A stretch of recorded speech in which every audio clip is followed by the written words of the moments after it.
À présent, à une autre réalité, cette affaire de la sextape, Benzema qui est donc suspendu d'équipe de France jusqu'à nouvel ordre. Le président a annoncé que l'attaquant du Real mis en examen n'était plus sélectionnable tant que sa situation judiciaire n'évoluait pas. Le point avec Jonathan Serrero.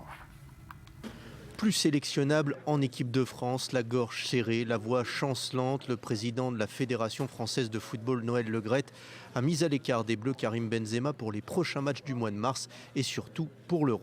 Aujourd'hui, Benzema n'est plus sélectionnable. Alors vous me direz, parce que je vous connais, oui Noël, c'est facile, il n'y a pas de match. Il n'y a pas de match, il y en a au mois de mars. Si la situation n'a pas évolué, il ne sera pas sélectionnable au mois de mars. J'espère que ça va bien se L'attaquant du Real Madrid paie au prix fort sa mise en examen dans l'affaire de la sextape de Mathieu Valbuena. Au sortir du match de Ligue des Champions face à Malmö, l'avant-centre du Real Madrid avait pourtant plaidé sa cause en demandant à la 3F d'attendre la fin de l'enquête. Après, il y a une justice, il faudrait voir d'abord la justice avant de faire quoi que ce soit. Mais après ça regarde le président, l'équipe de France et puis tout le reste. Moi, je suis bien à Madrid. Le club a confiance en moi, les coéquipiers aussi, le président, ma famille. Voilà, moi je joue pour les gens que j'aime et après voilà, ça se ressent sur le terrain. De toute façon, les histoires, depuis tout petit, j'ai des histoires. Moi, je me focalise que sur mon football. On peut raconter pas mal de choses sur moi comme à chaque fois. Le reste, après, c'est pas mon problème. Sauf que football et justice ne font jamais bon ménage, a fortiori lorsqu'elle oppose deux joueurs de l'équipe de France. Interdit de nouer le moindre contact le temps de l'enquête.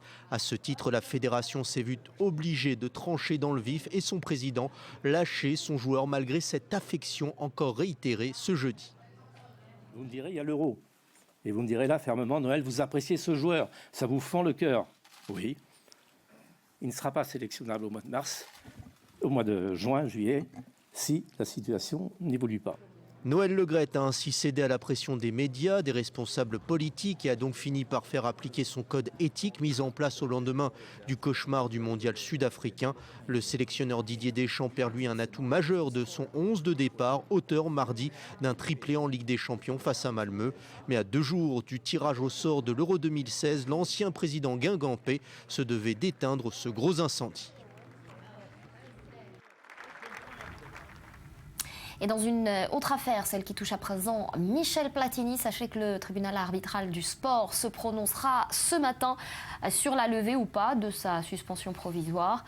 Un mystère demeure donc. Sera-t-il présent demain en fin d'après-midi au Palais des Congrès de la Porte-Maillot à Paris pour présider, comme le veut la tradition, le tirage au sort de l'Euro 2016 ? La réponse sera donc connue dans quelques heures maintenant.